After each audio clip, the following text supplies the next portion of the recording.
গজব আসার কথা মিয়া, যেখানে অন্যায় ভাবে জুলুম করা হয় ওইখানে সরাসরি আসমানি গজব চলে আসে।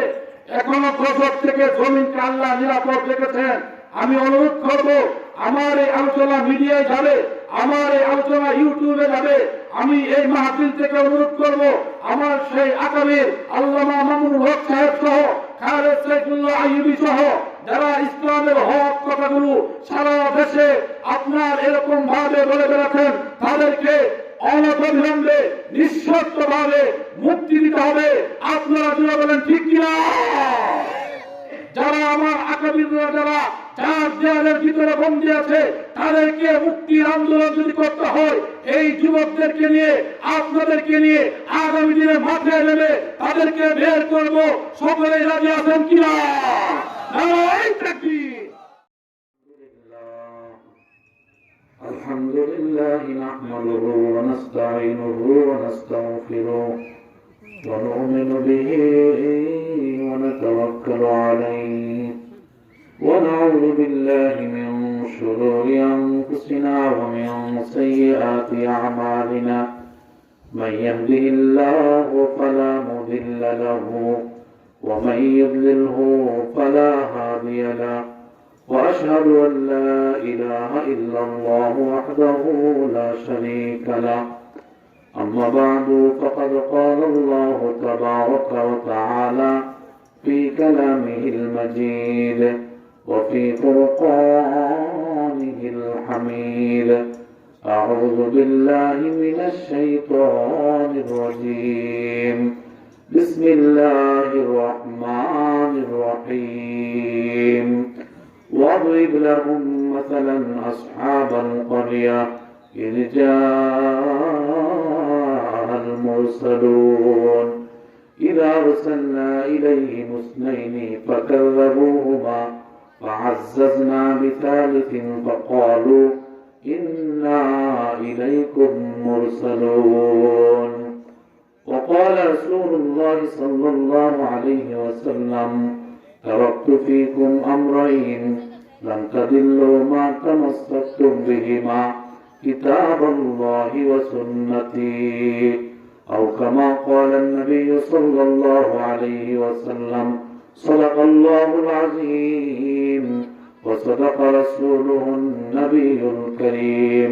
সবাই দরুদ ইব্রাহিম করি। আল্লাহুম্মা সাল্লি আলা মুহাম্মাদ ওয়া আলা আলি মুহাম্মাদ كما صليت على إبراهيم وعلى آل إبراهيم إنك حميد مجيد.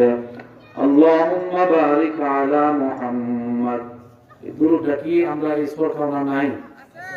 এই বুঝলাম না, অপরিচিত মনে হইতেছে। তো আওয়াজ দিয়ে বলি: اللهم بارك على محمد وعلى آل محمد كما باركت على إبراهيم وعلى آل إبراهيم إنك حميد مجيد. لا إله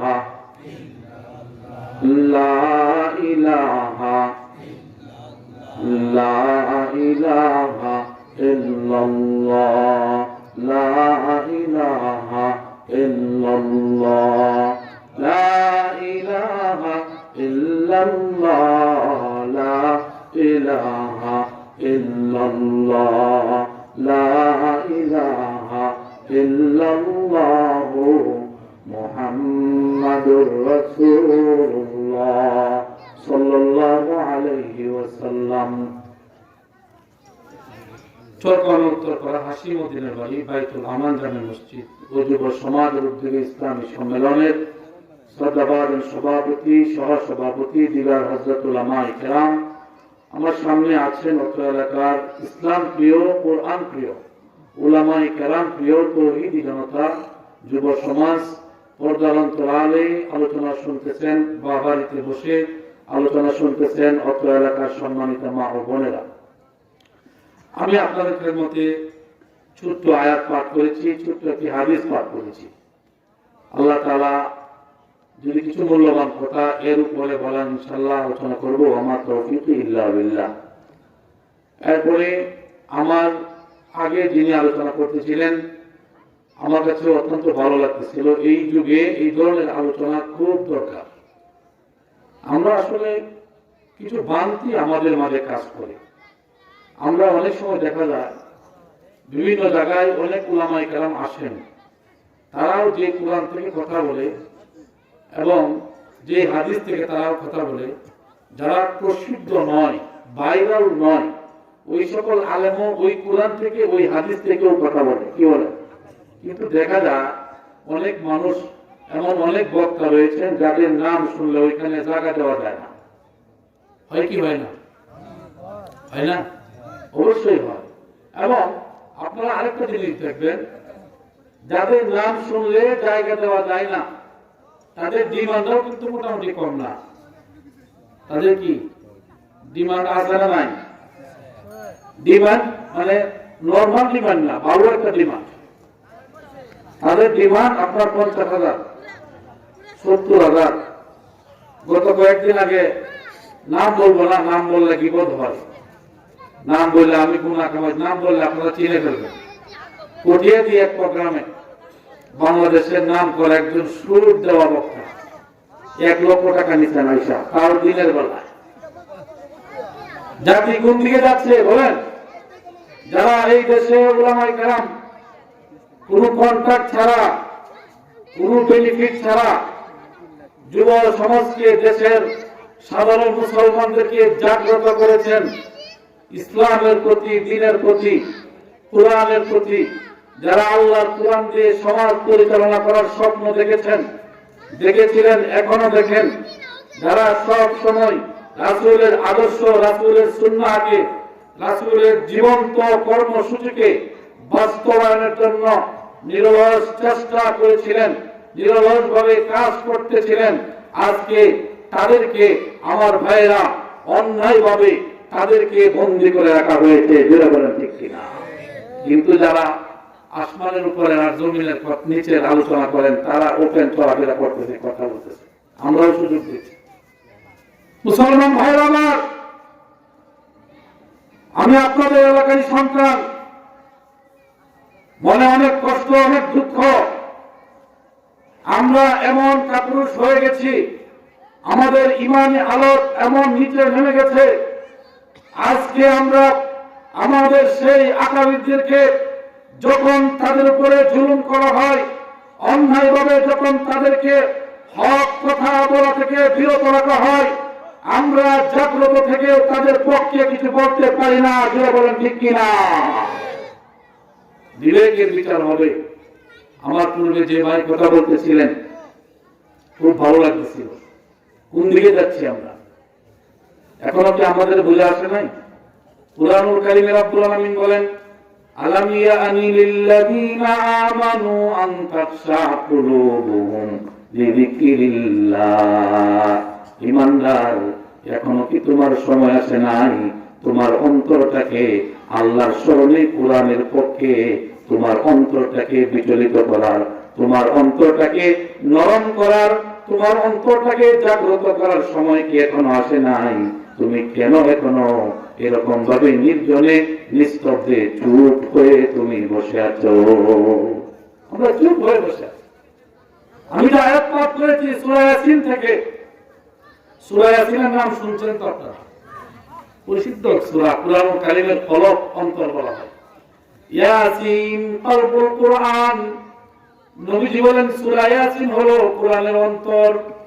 সূরা ইয়াসিন এমন একটি সূরা, তাফসীরে মারিফুল কোরআনে এসেছে, মুমূর্ষু ব্যক্তি যখন একটা মানুষ হয়ে যায়, মুমূর্ষু অবস্থায় চলে যায়, মৃত্যুর কাছে কোনো মানুষকে চিনে না, কোন মানুষকে দেখে বলতে পারে না, ঠিক ওই সময় একটা মানুষ যখন বিছানায় পড়ে থাকে, ওই সময় যখন তার পাশে বসে কেউ সূরা ইয়াসিন পাঠ করতে থাকে, সূরা ইয়াসিন পড়তে থাকে, নবীজি বলেন ওই সূরা ইয়াসিন পড়া অবস্থায় ওই সূরা ইয়াসিন সে তিলাওয়াত করতে থাকবে, ওই সময় যদি আজরাইল তার কাছে আসে, তার রূহটা কবজ করে, নবীজি বলেন তার মৃত্যুর কষ্ট সে পাবে না, মৃত্যুর কষ্ট অনুভব করবে না।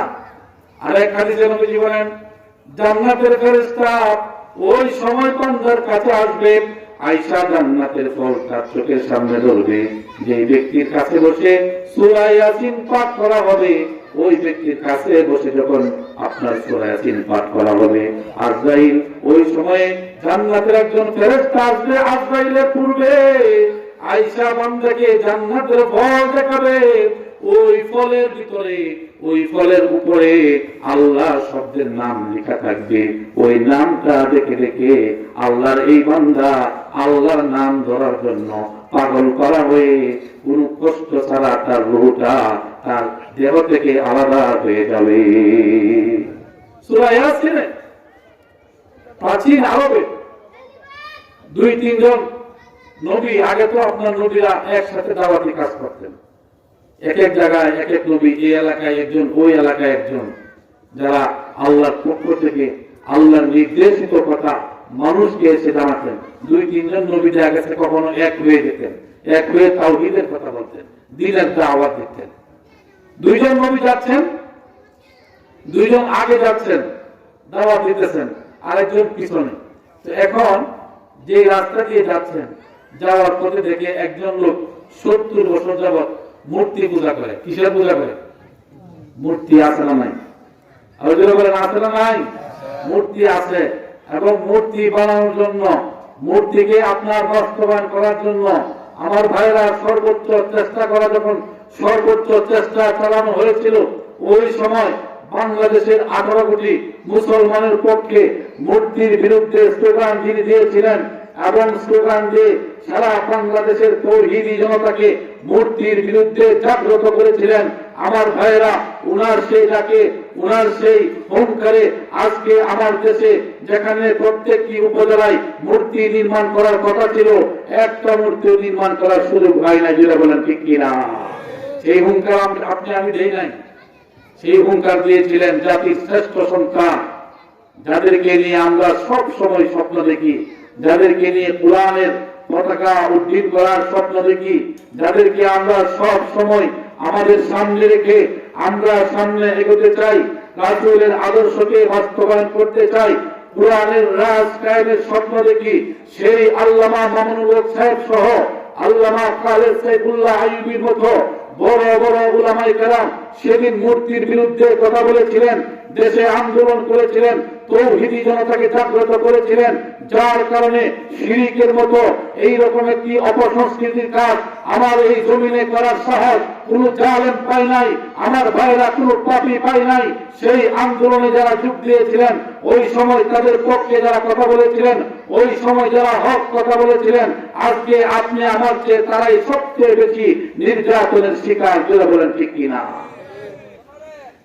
এখন মূর্তির বিরুদ্ধে এই দিকে আরেক আওয়াজ, ভাইরা ভিতরে চলে আসেন, আওয়াজ করেন না। যারা মেলা আসছেন দয়া করে ভিতরে চলে আসেন, আওয়াজ দিয়েন না। এখন একজন লোক 70 বছর যাবত মূর্তি সামনে নিয়ে পূজা করতেছে। মূর্তি সামনে নিয়ে কি করে? তার অসুখ হয়েছে, মনে করেন ক্যান্সার হয়েছে, মূর্তি সামনে নিয়ে আসে, আপনার বলতেছে মূর্তি আমার ক্যান্সার, ডাক্তার সব ডাক্তার ফেল করেছে, আমাকে কোনো ডাক্তার ভালো করতে পারে না, কোন ডাক্তার আমাকে সুস্থ করতে পারে না, আমার শরীর পচে যাচ্ছে, আমার চামড়াগুলো নষ্ট হয়ে যাচ্ছে, আমার সুস্থ হওয়ার কোন লক্ষণ আমি দেখতেছি না, আমি ডাক্তারদের থেকে ফেল হয়ে তোমার সামনে এসেছি, তুমি আমাকে সুস্থ করে দাও। আপনারা বলেন মূর্তির ক্ষমতা আছে সুস্থ করার? ক্ষমতা আছে? ক্ষমতা কার? আরো বলেন কার? মূর্তির কাছে যখন প্রার্থনা করে আমাকে সুস্থ করেন, আমাকে ভালো করে দেন, 2 জন নবী ওই লোকের পাশ দিয়ে যাচ্ছেন, যে লোকটা মূর্তির কাছে এরকম আবেদন করতেছে সুস্থ করে দেন, পারতাম না, ডাক্তাররা বলছে আমার টাইম শেষ, এখন আমের উপরেই ভরসা। এই যে নির্বাচন আছে না, নির্বাচন তো আমাদের ইউনিয়নে হবে, দেখবেন অনেক প্রার্থী আছে যারা আপনার নির্বাচনের আগে মাজারে দেবে, মাজারে দেব বাবা এইবারে এই চিন্তা করলাম আপনার নাম লয়ে পরে আমার নাম বললাম, জোরে করে নাম লইলা, কার কাছে যা? বাবার কাছে যা, খাজা বাবার কাছে যা, এই নজা সে নজা। এগুলো হলো আমাদের অপসংস্কৃতি। এখন এই যখন দেখলো দুইজন নবী, লোকটা জানে না কিন্তু মূর্তির খুব ভক্ত, তাদেরকে ওই দুইজন গিয়া ওই লোকটাকে বলেন, ভাই শুনেন, আপনি যে মূর্তির কাছে যায় মাথা নত করছেন 70 বছর যাবৎ, আপনি এই আবেদন করতেছেন, আপনার তো কোনো ফায়দা হবে না, আপনি সুস্থ হবেন না, বরং আপনার ক্ষতি হবে। ফায়দা হবে কিভাবে? তারা বলতে লাগলো, ফায়দা হবে একটা কাজ করলে। কি কাজ? তুমি যদি আমরা যে আল্লাহর প্রতি ঈমান এনেছি, সে আল্লাহর প্রতি যদি তুমি ঈমান আনো, আমরা দুইজন পয়গম্বর তোমার কাছে আসছি, তুমি যদি আল্লাহর প্রতি বিশ্বাস স্থাপন করো, আমরা তোমাকে নিয়ে দোয়া করব, আমাদের বিশ্বাস আল্লাহ রাব্বুল আলামিন তোমাকে সুস্থ করে দিবে।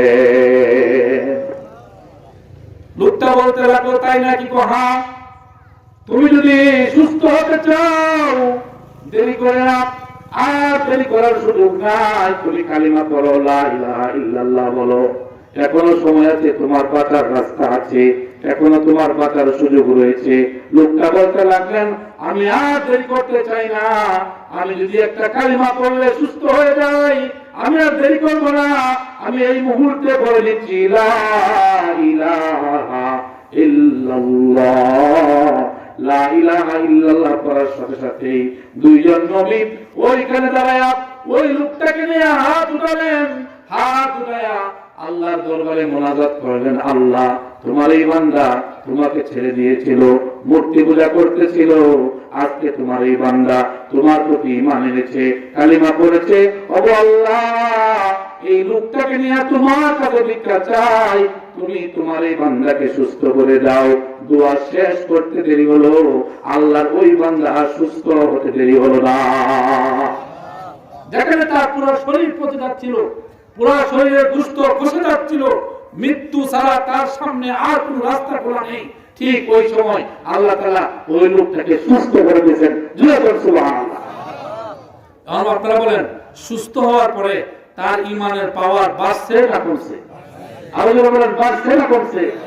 দুইজন নবী চলে যাচ্ছেন, সামনে যাচ্ছেন, আরেকজন পিছনে। কুরআন কারীমে সূরা ইয়াসিন আল্লাহ বলেন, ওয়াদরিব লাহুম মাসালান আসহাবাল ক্বারিয়া ইয জাআল মুরসালুন ইয আরসালনা ইলাইহিম মুসনাইনি ফাকাররাবুহুমা ফাআজ্জাজনা বিসালিসিন ফাকালু ইন্না ইলাইকুম মুরসালুন।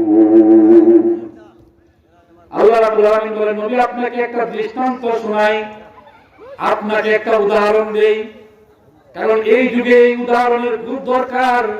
মুসলমান ভাইরা আমার, আজকে এই দেশকে নিয়ে, এই দেশের মুসলমানদেরকে নিয়ে ইহুদি খ্রিস্টানরা ষড়যন্ত্র করতেছে, ষড়যন্ত্র করতেছে। তাদের সবচাইতে বড় ষড়যন্ত্র হলো এই দেশের সাধারণ মুসলমানদেরকে উলামায়ে কেরাম থেকে বিচ্ছিন্ন করা।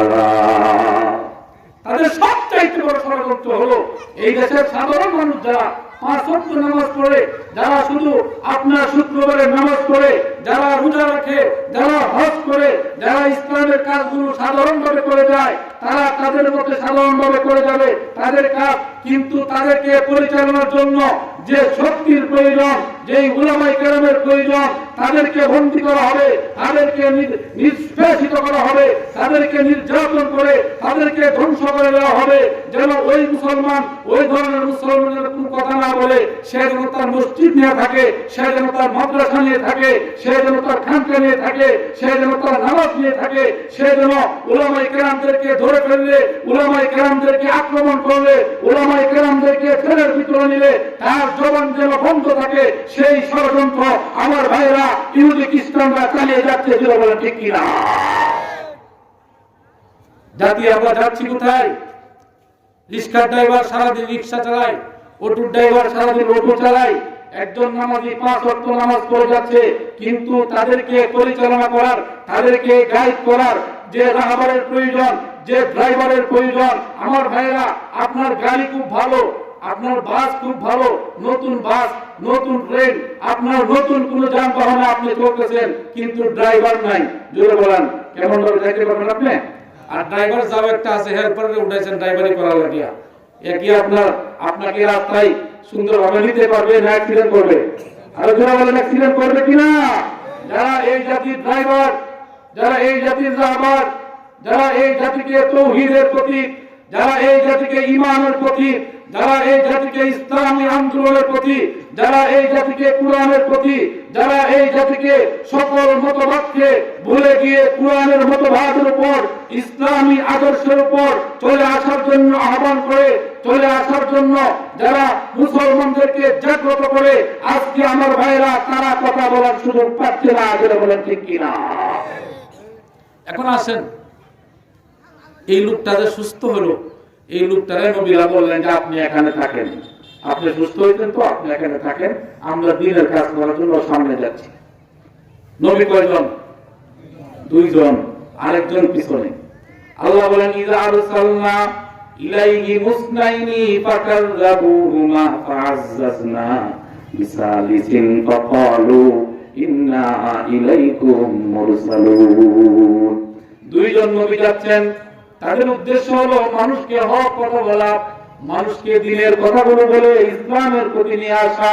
তারা এই উদ্দেশ্য নিয়ে সামনের দিকে এগোচ্ছেন, যাচ্ছেন। আমার ভাইরা একটা শহরে প্রবেশ করলেন।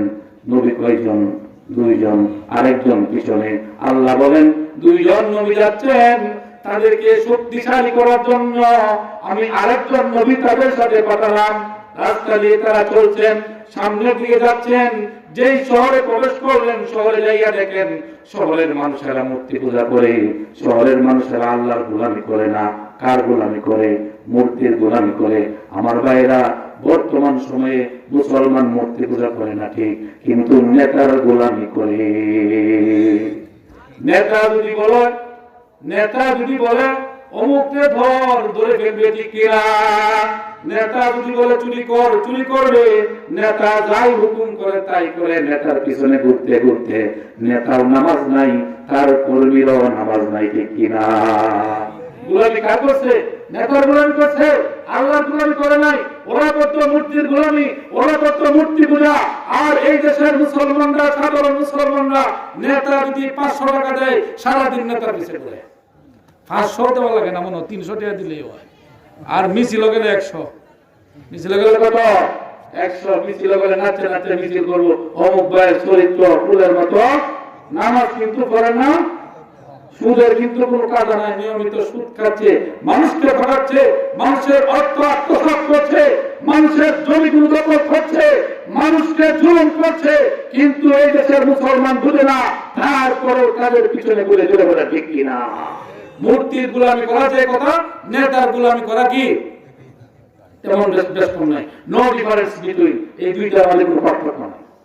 এখন নবীরা যখন দেখলেন গ্রামের লোকজন, শহরের লোকজন মূর্তির গোলামি করতেছে, মূর্তি পূজা করে, তখন দুইজন নবী গিয়ে শহরের লোকজনকে ডাক দিলে, আপনারা এদিকে আসেন।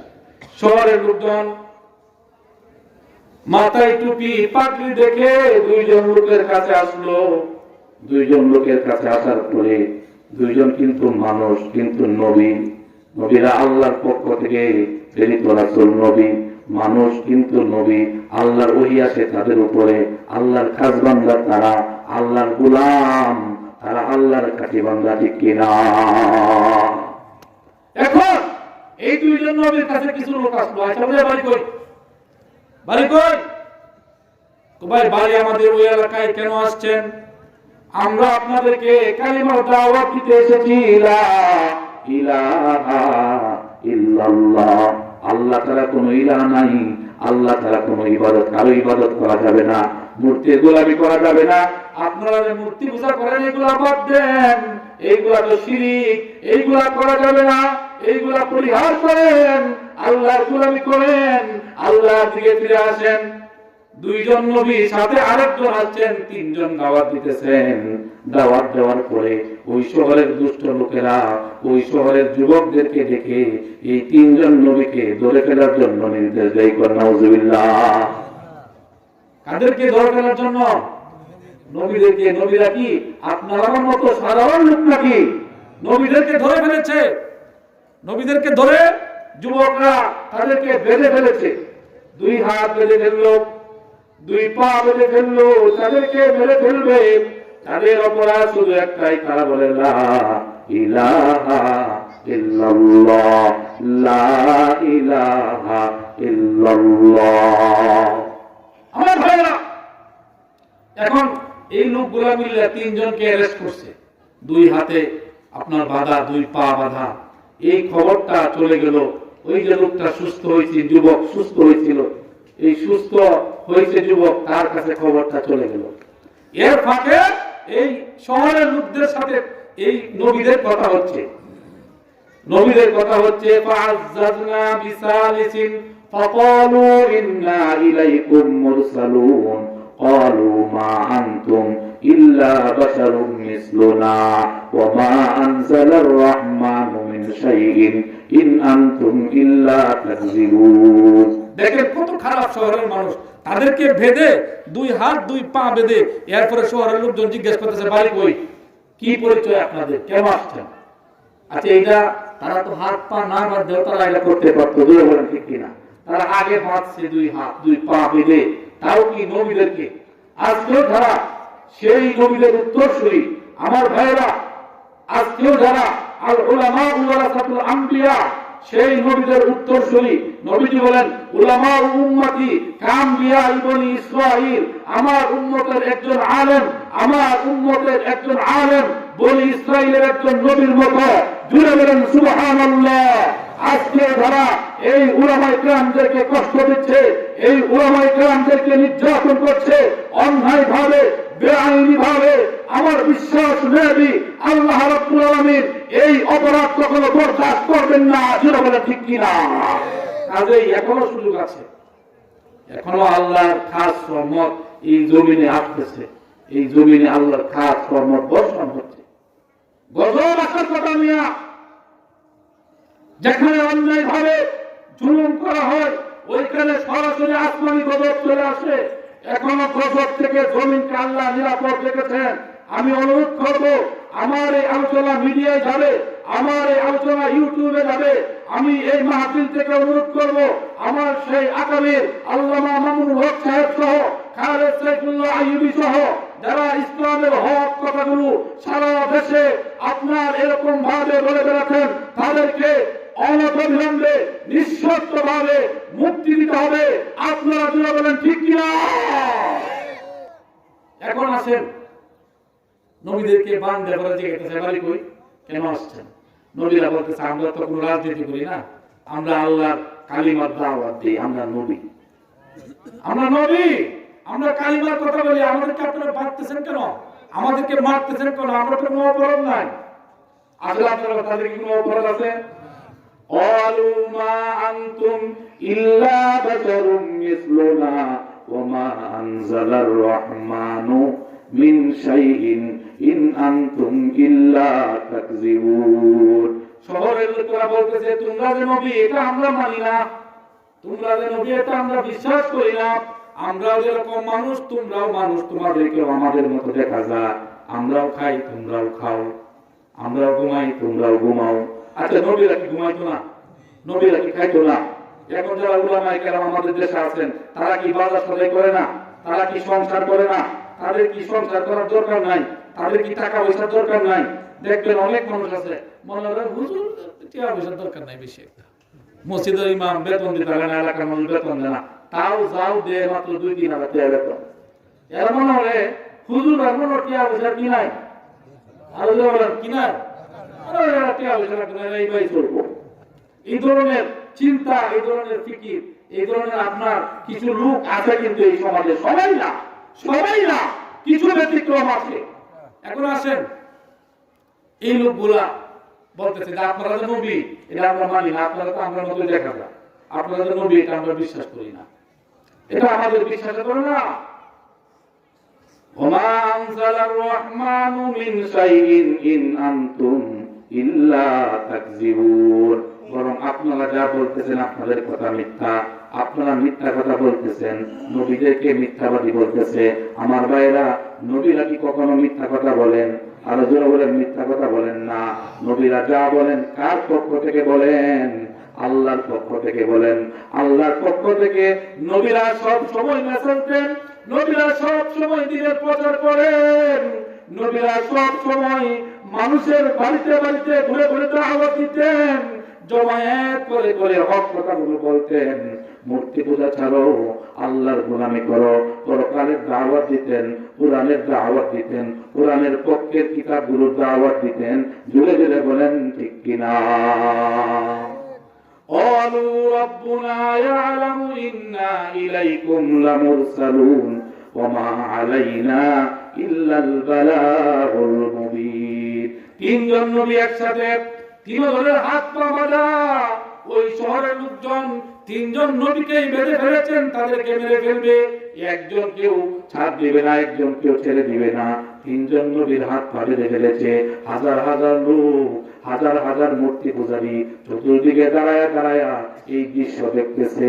খুব করুণ দৃশ্য মুসলমান ভাইয়েরা আমার। হাজার হাজার লোক তামসা দেখে তিনজন নবীকে হাত বেঁধে পা বেঁধে মেরে ফেলার মতো এরকম একটা অবস্থা তৈরি করা হয়েছে। ঠিক ওই সময় যেই লোকটা আমার ভাইয়েরা সুস্থ হয়েছিল, ওই লোকটার কাছে খবরটা চলে গেল, এই আল্লাহর বান্দা, তুমি যাদের দুয়ায় সুস্থ হয়েছিল তাদেরকে তো ওই শহরের লোকজন মেরে ফেলার জন্য বেঁধে ফেলেছে, তাদেরকে নির্যাতন করতেছে। কিছুক্ষণের মধ্যে হয়তো তাদেরকে মেরে ফেলবে। তুমি এখন এখানে বসে আছো। ওই যুবক এই কথা শুনে আর দেরি করে নাই। ওই যুবক বলতেছে, যাদের উসিলায়, যাদের দোয়া আসমানের মালিক আল্লাহ আমার জীবনটা ফিরাইয়া দিলেন। আমি মৃত্যু সজ্জায় চলে গেছিলাম, আমি যাদের কারণে নতুন জীবন পেলাম, তাদেরকে যদি আমি জীবিত থাকতে তাদেরকে মেরে ফেলা হয়, আমার মতো এই যুবকের জীবনের 2 পয়সা দাম নাই। ঠিক কিনা? ঠিক কিনা? নবীরা বলতে লাগলেন, ক্বালু রাব্বুনা ইয়ালামু ইন্না ইলাইকুম লামুরসালুন ওয়া মা আলাইনা ইল্লাল বালাগুল মুবিন। নবীরা বলতে লাগলেন, তোমরা মানো আর না মানো, কিন্তু আল্লাহ আমাদেরকে পাঠাইছেন, আমরা নবী। আমাদের দায়িত্ব হলো তোমাদের কাছে হক কথাগুলো পৌঁছানো। আমাদের দায়িত্ব হলো দিনের কথাগুলো তোমাদেরকে বলে যাওয়া। তোমরা যদি না মানো আমাদের কোনো অসুবিধা নাই, তোমরা যদি না মানো তোমরা গুনাহগার হবে। কিন্তু আল্লাহর পক্ষ থেকে যে আদেশ, আমাদেরকে তিনি নবী বানায়া পাঠাইছেন, আমরা আল্লাহর কথা বলেই যাব। যদি আমাদের জীবন চলে যায় আমাদের কোনো আফসোস নাই। ঠিক কিনা? আরে ইসলামের জন্য যারা মাই খায়, ইসলামের জন্য যারা জীবন দেয়, আপনারাই বলেন তাদের জীবনটা কি বৃথা যায়? তাদের জীবনটা কি কখনো আমরা অনর্থক যায়? বরং যারা মারে, যারা অত্যাচার করে মনে করে আমরা সামনের দিকে এগিয়ে গেলাম, তারা সামনের দিকে এগিয়ে গেছে ঠিক আছে, কিন্তু তারা জাহান্নামের দিকে এগিয়ে গেছে বলে ঠিক কিনা? এখন এই নবীরা এই অবস্থায় তাদেরকে হাত পা বাঁধা, তাদের সাথে কথা বলতেছে ওই এলাকার লোকজন, ওই এলাকার নেতারা, ওই এলাকার মূর্তি পূজারীরা।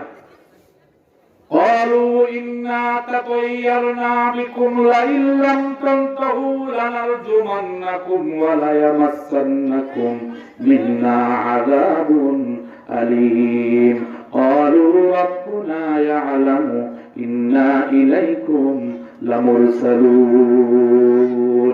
নেতারা বলতেছে, তোমরা আমাদের এলাকায় আইসা আমাদের এলাকার পরিবেশটা নষ্ট করছো। কাদেরকে বলে? নবীদেরকে বলে যে আমরা এলাকায় আইসা এলাকার পরিবেশ নষ্ট করছো।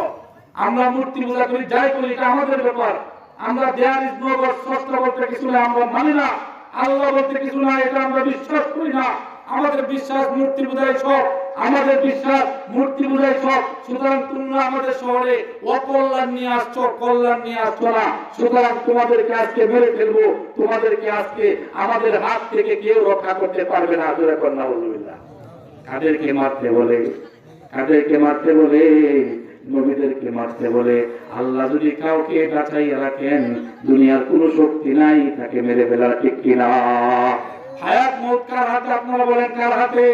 রব্বুল আলামিন বলেন, তাবারাকাল্লাযী বিয়াদিহিল মুলকু ওয়া হুয়া আলা কুল্লি শাইইন কাদির।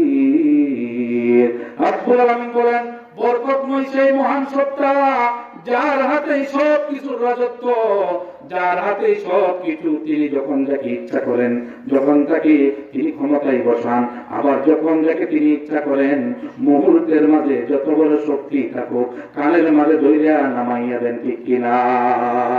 কেউ যদি মনে করে আমি স্থায়ীভাবে থাকবো, না, হবে না। তুমি যা আছো তোমাকে আল্লাহ রেখেছেন, আল্লাহ তোমাকে সুযোগ দিয়েছেন, কিন্তু যখন ধরবেন তোমার অস্তিত্ব বলে কিছুই থাকবে না, ঠিক কিনা? কারণ তুমি তো আল্লাহর নির্দেশ মানো নাই। আল্লাহর নির্দেশ হলো আমরুহুম শুরা বাইনাহুম, আল্লাহর নির্দেশ হলো তুমি যেখানে থাকবে, তুমি যেখানে অবস্থান করবে, ওইখানে তুমি যা করবে পরামর্শের ভিত্তিতে করো। তুমি যখন একাকিত্বে সবকিছু করবে, মনে যা চাইবে তাই করবে, বরদাস্ত করবে না। আসমানের মালিক আল্লাহ যে কোনো মুহূর্তে তোমার উপরে গজব নাযিল করতে পারেন, ঠিক কিনা? এখন আমার ভাইরা নবীদেরকে বলতে মেরে ফেলবো, তোমাদেরকে ছাড়বো না, দুই হাত পা বাঁধা, তাদেরকে মেরে ফেলার জন্য সব রেডি, জল্লাদ রেডি, আপনার অস্ত্র শস্ত্র সব রেডি। ঠিক ওই মুহূর্তে ওই যুবকটা আইসা হাজির। কোন যুবকটা? এই যে ভালো হয়েছেন, যে সুস্থ হয়েছেন, অসুস্থ যুবক তিনি এখন সুস্থ হয়েছে, তিনি এখন আইসা এই মজলিসে উপস্থিত। হাজার হাজার মানুষ, সবাই মূর্তির পক্ষে, সবাই আপনার এই মূর্তি পূজার পক্ষে, সবাই ইসলামের বিপক্ষে, কেউ ওই নবীদের পক্ষে না। কিন্তু একমাত্র ওই যুবক, ওই সুস্থ হওয়া যুবকটা পাগলের মতো হাজার হাজার এই মানুষের মজলিসের ভিতরে সে উপস্থিত হয়ে সে আবার ঘোষণা করলো লা ইলাহা। যুবকের এই ঘোষণা দেখে, যুবকের এই বলিষ্ঠ কণ্ঠের আওয়াজ শুনে হাজার হাজার মানুষ আশ্চর্য হয়ে গেল। আমাদের এখানে তো ওই নবীদের, ওই লোকদের পক্ষে কেউ নেই, এই তুই কেন তাদের পক্ষ নিয়েছিস? তুই আমাদের লোক, তুই এখন কেন তাদের পক্ষে চলে গেছিস? কি হয়েছে তোর? তোর কি কোনো সমস্যা আছে? তুই কেন তাদের পক্ষে গেলে? ওই লোকটা বলতে লাগলো কলায়া কাউমি ইত্তাবিউল মুরসালিন ইত্তাবিউ মান লা ইয়াসআলুকুম আজরা ওয়া হুম মুহতাদুন। যুবকটা বলতে লাগলো আমার জাতির লোকেরা, আমার এলাকাবাসী, আমার ঘনিষ্ঠ লোকজন, বন্ধু বান্ধব, এলাকার মুরব্বীরা, আপনারা যারা এখানে আছেন, আমি আপনাদের সকলকে অনুরোধ করছি, এই তিনজন লোককে আপনারা যেভাবে বেঁধে ফেলেছেন তাদেরকে মেরে ফেলবেন, তাদেরকে মারবেন না, বরং তাদের অনুসরণ করুন, তাদের হাত পা ছেড়ে দেন, তাদেরকে সুযোগ করে দেন, তাদেরকে বন্দী করে রাখবেন না, তাদেরকে আপনারা আর নির্যাতন করবেন না, তাদেরকে আর কষ্ট দিবেন না। যদি তাদেরকে কষ্ট দেন, আমার মনে হচ্ছে আর বেশি দেরি হবে না, আসমানের পক্ষ থেকে আসমানের মালিক আপনাদের উপরে গজব পাঠায় দিয়ে জোরে কোন সুবহানাল্লাহ, আর জোরে সুবহানাল্লাহ। আলোচনা বুঝতেছেন নাকি বুঝতেছেন না? যদি না বুঝেন তাহলে আমি সামনে আগাইতে পারতেছি না, এটা বুঝার দরকার। আজকে আমরা যাচ্ছি কোন দিকে, আজকে আমরা চলছি কোন দিকে? আমরা ভুলে গেছি আমাদের সেই কোরআনের রাজ কায়েমের স্বপ্ন, আমরা ভুলে গেছি ইসলামী আন্দোলনের স্বপ্ন। আমরা অনেকভাবে বিভক্ত হয়ে গেছি, অনেকে মনে করছি যে দল মরল সে দলই করব, দল যেটা মন চায় সেটাই করব, নামাজের টাইমে নামাজ পড়ব, রমজান মাস আসলে রোজা করব, ভোট যেখানে মন চায় সেখানে দেব, দেয়ার ইজ নো প্রবলেম। ইসলামে এগুলো নাই। আমি আপনাদেরকে জিজ্ঞাসা করতে চাই, ইসলামে কি রাজনীতি নাই? আছে না নাই? যদি কোনো মানুষ, যদি কোন মুসলমান মনে করে ইসলামের রাজনীতি নাই, তাহলে তার ঈমান চলে যাবে, সে অমুসলিম হয়ে যাবে। কুরআনে 41টির উপরেও বেশি ইসলামী রাজনীতির পক্ষের আয়াত রয়েছে, ইসলামী সমাজ ব্যবস্থার আয়াত রয়েছে, ইসলামে কিভাবে নির্বাচন করতে হবে, কিভাবে ইসলামের প্রতিনিধি নির্বাচন করতে হবে, ভোট কাকে দিতে হবে, কিভাবে দিতে হবে, সব কিছুর নির্দেশ, সব কিছুর পদ্ধতি ইসলামের বর্ণনা আছে না নাই? কিন্তু আমরা ভোট দেই, অনেক লোক আছে দেখবেন সবাইরে ভোট দেলা, যে আইয়ে প্রার্থী যে আইয়ে যে ভাই আপনার আর খালে দেন, সকালবেলা যে আসলো এর সাথে গান মেলে দেন, ভোটটা আপনার লাগে রেডি করে রাখছি, আবার বিকালে আরেকজন আপনারে দেব, আরেকজন রাত্রে আরেকজন আছে হ্যাঁ আপনারে দেব, যে আছে তারই দে। আবার যারা প্রার্থী যারা আসে তারাও কিন্তু আপনার কাছে আইসা 500 টাকা একটা নোট ধরা দিয়া না যে আবার আইতাছি এটা আবারও তো রাখো, হয় কি হয় না? এই হয় কি হয় না? না হলেও সামনে হবে। সাবধান, ভুল আপনার আমার একটা আমানত, এটা আল্লাহর পক্ষ থেকে। এটা এমন এক জায়গায় দিবেন যে জায়গায় দিলে আপনার সওয়াব হবে। যদি এমন জায়গায় দেন, যদিও ইসলামী আপনার এরকম পরিবেশ আমাদের সমাজে নাই, এটা আমাদের দুর্বলতার কারণে, না আমাদের দুর্বলতার কারণে।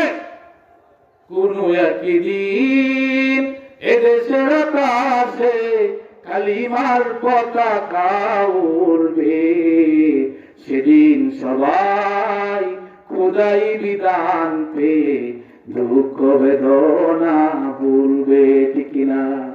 কোন একদিন এদেশের আকাশে কুরআনের পতাকা উড়বে, সেদিন সবাই খোদাই বিধান পেয়ে দুঃখ বেদনা ভুলবে। সেদিন আর হবে না হাহাকার, অন্যায় জুলুম অবিচার, থাকবে না অনাচার দুর্নীতি কদাচার, সকলেই শান্তিতে থাকবে। সেদিন সবাই খোদাই বিধান পেয়ে দুঃখ বেদনা ভুলবে। এই সমাজ কি চাই? যদি এই ধরনের চিন্তা, এই ধরনের আপনার আগ্রহ স্পৃহা কারো দিলের ভিতরে কাজ না করে, ইসলামের দৃষ্টিতে সে মুসলমানই হয় নাই। তুলে বলেন ঠিক কিনা? ইমানের পথে অবিচল থেকে আমার মরণ যেন হয় রাজিয়াছি। ইমানের পথে অবিচল থেকে আমার মরণ যেন হয়, তোমারই কাছে মিনতি আমার, তোমারই কাছে মিনতি আমার, মহামহিম দয়াময়। ইমানের পথে অবিচল থেকে আমার মরণ যেন হয়। অনেকেই মনে মনে মনে বক্তব্য হুজুরের ওয়াজ করবো, এটা কি কর? হ্যাঁ, রাগ করতেছেন, রাগ করতেছেন। এখন আসলে চলে যায় এই যুবক এই মজলিসে আইসা উপস্থিত, আইসা বলতেছে আমার এলাকার লোকেরা, এই নেতারা, এই আপনারা যারা এই তিনজন নবীকে, এই তিনজন আল্লাহ বান্দাকে আপনারা এরকম ভাবে হাত পা বেঁধেছেন, তাদের হাত পা খুলেন, তাদের প্রতি ঈমান আনেন, তাদেরকে ছেড়ে দেন। যদি তাদেরকে আরো বন্দী করে রাখেন আপনাদের উপরে গজব আসবে। সুতরাং আর তাদেরকে কষ্ট দিবেন না, তাদেরকে ছেড়ে দিন, তাদেরকে আপনারা মুক্তি দিয়ে দিন। তারা আল্লাহর কথা বলে, তারা কালিমার কথা বলে, তারা এর জন্য আপনাদের কাছে কোনো বিনিময় চাই না, কোনো বিনিময় চাই না। এখানে এই আয়াত থেকে আরেকটা শিক্ষা আমাদের নিতে হবে। যারা কন্টাক্ট করে ওয়াজ করে, ইত্তাবিউ মাল্লা ইয়াসআলুকুম আজরা ওয়া হুম মুহতাদুন। ওই যুবক বলতে লাগলো, আপনারা এই তিনজন লোকের অনুসরণ করুন, তাদেরকে আপনারা মেনে নিন, কারণ তারা যে আপনাদেরকে দাওয়াত দিচ্ছে, কালিমার কথা বলতেছে, এর জন্য কিন্তু তারা আপনাদের কাছে কোনো বিনিময় চাই না, কোনো বেনিফিট চাই না, কোনো বিনিময় চাই না। আমার ভাইরা, এই আয়াত থেকে শিক্ষা নিতে হবে, যারা কোরআনের কথা বলে কন্ট্যাক্ট করে, কোরআনের হক কথাগুলো বলার জন্য মাঠে ময়দানে কন্ট্যাক্ট করে আসে, আমাকে 50,000 দিতে হবে, আমাকে 1 লাখ দিতে হবে, 70,000 দিতে হবে, তাদের ওয়াজ আমরা শুনবো না, তাদের পক্ষে আমরা থাকবো না। আমরা কোরআনের পক্ষে, আমরা আল্লাহর রাসূলের আদর্শের পক্ষে। যখন ঠিক কিনা? এগুলো আমরা পরিহার করবো, আমরা এগুলোকে কখনো সাপোর্ট করবো না। বলেন ঠিক কিনা? এখন আসেন, নারায়ে তাকবীর, আরো জোরে নারায়ে তাকবীর। আমার বিশ্বাস হচ্ছে আজকের এই মাহফিল আল্লাহ তাআলার দরবারে ইনশাআল্লাহ কবুল হবে, কারণ আপনারা অনেক উপস্থিতি এখন হয়ে গেছেন।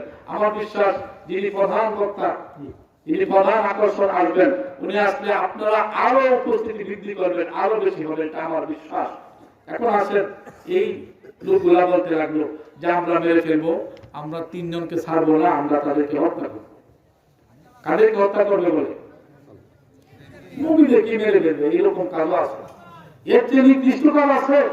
এই যুগে যারা কাজের উত্তরসূরি, ওই লোকদের উত্তরসূরি যারা, এই যুগে যারা আবু জাহেলের মতো, এই যুগে যারা ইহুদি খ্রিস্টানদের এজেন্ট বাস্তবায়ন করার জন্য তাদের চেষ্টা অব্যাহত রাখছে, তারা চেষ্টা করে যাচ্ছে, তারাও কিন্তু ওই ধরনের লোকদেরকে আমার ভাইরা ধ্বংস করার জন্য, হত্যা করার জন্য সর্বোচ্চ চেষ্টা চালিয়ে যাচ্ছে। বলেন ঠিক কিনা?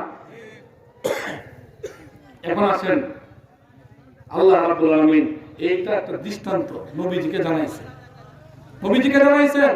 এখন এই নবীদেরকে মারা থয়া যে যুবকটা সুস্থ হয়েছিল, ওই যুবকরা বলতেছে এরে দো, আরে দো যুবকরে, যে যুবক 70 বছর মূর্তি পূজা করিয়া সুস্থ হয়েছিল না, আল্লাহ এখন সুস্থ করছে। এখন এই নবীদেরকে না মেরা আগে মারতে চাচ্ছে কারে? এই যুবকরে তো যুবকরে হাত পা বেঁধে ফেলা হচ্ছে, তাকেও মেরে ফেলা হবে। যুবক ঠিক সেই মুহূর্তে বলতে লাগলো, ওমালিয়া লা আ'বুদুল্লাযী ফাতারানী ওয়া ইলাইহি তুরজাউন আ'আত্তাখিযু মিন দুনিহি আলিহাতান ইয়ুরিদনির রাহমান বিদুররিন লা তুগনি আন্নী শাফাআতুহুম শাইআন ওয়া লা ইউনকিযুন। যুবক বলতেছে, হ্যাঁ আমাকে মেরে ফেলো, অসুবিধা নাই, কিন্তু আমি যেই রবের গোলামি করছি, আমি যেই রবের প্রতি ঈমান এনেছি, সেই ঈমান থেকে আমাকে তোমরা দূরে সরে রাখতে পারবে না। আমি যে আল্লাহর প্রতি কালিমা পড়ছি, তার গোলামি করব। তিনি আমাকে সৃষ্টি করেছেন, আমি তার দিকে প্রত্যাবর্তনশীল, আমি তার দিকে যাচ্ছি। তোমরা তাদেরকে গোলামি করো, যে মূর্তি পূজা করো, তারা কোনো কল্যাণ করতে পারবে না, কোনো অকল্যাণ করতে পারবে না। সুতরাং তোমরা যদি আমাকে মেরে ফেলো, আমি মরতে রাজি, কিন্তু এরপরেও আমি আমার ঈমান ছাড়বো না। আমি যে 3 জনের পক্ষ হয়ে এখানে এসেছি, এই 3 জনের পক্ষেই থাকবো। যদি আমার জীবন চলে যায়, কোনো আফসোস নাই, কোন সুবহানাল্লাহ। আর অনেক লম্বা কথা আর বলবো না, মেহমান চলে আসছেন। হযরত মাওলানা আমার অত্যন্ত মহব্বতের শ্রদ্ধাভাজন, আমাকে অনেক মহব্বত করেন। আমি আপনাদের এলাকার, আমি আমার এই আলোচনা দ্বারা আপনাদেরকে এটাই বোঝাতে চাচ্ছি, বর্তমানে ফিতনা ফাসাদের সময় আমরা আমাদের এখন খুব হিসাব করে সামনে কদম দিতে হবে। আমরা কোন দিকে যাচ্ছি? আমাদের আলেমদেরকে, আমাদের মুরব্বীদেরকে বারবার অ্যাটাক করা হচ্ছে। আমরা কোনো কথা বলি না, যেটা মন চায় সেটা। কারণ আমার নামাজ তো ঠিক আছে, অনেকেই মনে করতেছি যে 5 ওয়াক্ত নামাজ যেহেতু পড়তেছি, জান্নাত তো আল্লাহ আমার লাগি বানাইছে, আর কারে দেব, এরকম চিন্তা আছে না? অনেক মানুষের খুব কঠিন ভাই, খুব কঠিন। অনেক আয়াত আছে কোরআনে, শুধু ইবাদত করলে জান্নাত দিবেন না। আমার চিন্তা, আমার চেতনা, আমার আগ্রহ, আমার ভালোবাসা, আমার গতি কোন দিকে, সেই দৃষ্টিটা, সেই জিনিসটা আল্লাহ তাআলা দেখবেন। কাজে আমি আপনাদেরকে অনুরোধ করব, বর্তমানে প্রেক্ষাপটে উলামায়ে কেরাম যেখানে আছে, আমরাও সেখানে থাকবো। রাজি আছি সকলেই? নারায়ে তাকবীর। আল কোরআনের আলো, উলামায়ে কেরাম যেখানে, কোরআন হাদিস যেখানে, গান বাজনা যেখানে। যাক, আপনারা বুঝতে পারছেন, আমরা সেখানে আগেও নাই, এখনো নাই, ভবিষ্যতেও থাকবো না। আরেকটা জিনিস, এই মাহফিলগুলো দ্বারা অনেকে কিন্তু অনেক কথা বলেন, মাহফিলে কোনো লাভ হয় না বলেন, কিন্তু আমরা মসজিদে মানে যারা নামাজ পড়ে এইরকম ব্যক্তিরাও কিন্তু বলে মাহফিল দিয়ে লাভ হয় না। আমি আপনার কথা মেনে নিলাম, মাহফিল দিয়ে লাভ হয় না, কিন্তু একটা লাভ হইতেছে, আগে যেভাবে বাউল গান হইতো, নাটক হইতো, এইগুলো আবার সেনা কমছে মানে নাই গেল। সুতরাং এই যে দেখেন, আমি আজকে ঘটনাক্রমে 1400 একটা ইজতেমা চলতেছে, জানেন আপনারা, একটা ইজতেমা চলতেছে 1400। আজকে আমি দেখার জন্য গেছিলাম, কারণ ওই ইজতেমাটা কিন্তু আলেম ওলামাদেরকে বাদ দিয়া আমি দেখতে গিয়েছিলাম, কিন্তু দেখে আশ্চর্য হলাম। উলামায়ে কেরাম যেখানে এই দেশের মানুষ থাকতে চায়, সেখানে আজকে আলেমদেরকে বাদ দিয়ে ইসলামের এই কাজগুলো যেভাবে সামনের দিকে নিয়ে যাওয়া হচ্ছে, যার কারণে বরকত হচ্ছে না, লোক নেই, ওইখানে শুধু বাজার আর দোকানপাট, যারা ব্যবসা করার জন্য গেছে, কিন্তু প্রকৃতপক্ষে যারা দিনের মেহনত করে, ওই ধরনের মেহনতুল্লাহ লোক ওইখানে আমি খুঁজে পেলাম না। কাজে আমরা উলামায়ে কেরামদের সাথে থাকবো, উলামায়ে কেরামদের পক্ষে কথা বলবো, হক কথা বলবো। আল্লাহ তাআলা আমাদের সকলকেই আমাদের ইসলামের মূল বিষয়গুলো জানার, বুঝার এবং আমল করার তৌফিক দান করুন। ওমা আলাইনা ইল্লাল বালাগ বলেছে। আমার পূর্বে যে কথা বলেছে হাফেজ মাওলানা ইলিয়াস হুজুরের মেয়ের জামাই, মফিজউদ্দিন হুজুরের মেয়ের জামাই, সেও খুব সুন্দর কথা বলতেছিল। আমি চাই এবং আপনাদের দোয়া চাই আগামী দিনে এই ধরনের মধ্যে মুজাহিদ তরুণ যুবক যারা গড়ে উঠছে, যারা সামনের দিকে এগিয়ে যাচ্ছে, তাদেরকে নিয়ে যারা আমার আকাবিররা যারা যার দেয়ালের ভিতরে বন্দী আছে, তাদেরকে মুক্তির আন্দোলন যদি করতে হয়, এই যুবকদেরকে নিয়ে আপনাদেরকে নিয়ে আগামী দিনে মাঠে নেমে তাদেরকে বের করব। সকলেই রাজি আছেন কিনা? নারায়ে তাকবীর।